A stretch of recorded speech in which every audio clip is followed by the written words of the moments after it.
খেয়ে বলছে না ভালো একটু লাগবে, বলো তো কোথাকার গোশ নিয়ে আসছো?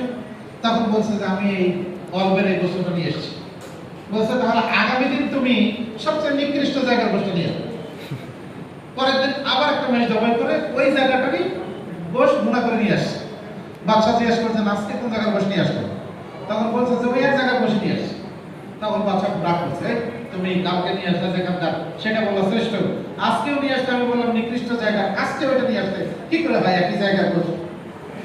তখন তিনি বললেন যে দেখেন, প্রত্যেকটা প্রাণী এই হৃদয় জগৎ এমনই একটা জায়গা, এইটা যদি ভালো হয় তাহলে ওই প্রাণীটা ভালো হয়, এইটা যদি নষ্ট হয় প্রাণীটা নষ্ট হয়। চোর কেন চুরি করে? চোর কেন চুরি করে?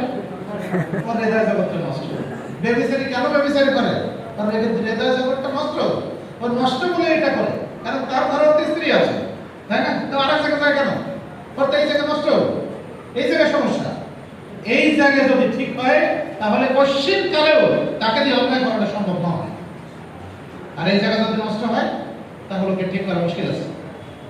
ওই জন্যই রাসূল সাল্লাল্লাহু আলাইহি ওয়াসাল্লাম ওইটা বললেন, আলা ইন্না ফিল জাসাদি মুসলাহ ইযা সালাহাত সালাহাল জাসাদু কুল্লুহু ওয়া ইযা ফাসাদাত ফাসাদাল জাসাদু কুল্লুহু। দেহে একটা গোশতপিণ্ড আছে, এইটা যদি পরিশুদ্ধ হয় দেহটা ভালো হবে, এইটা যদি নষ্ট হয় পুরো দেহটাই নষ্ট হবে। সুতরাং আপনাকে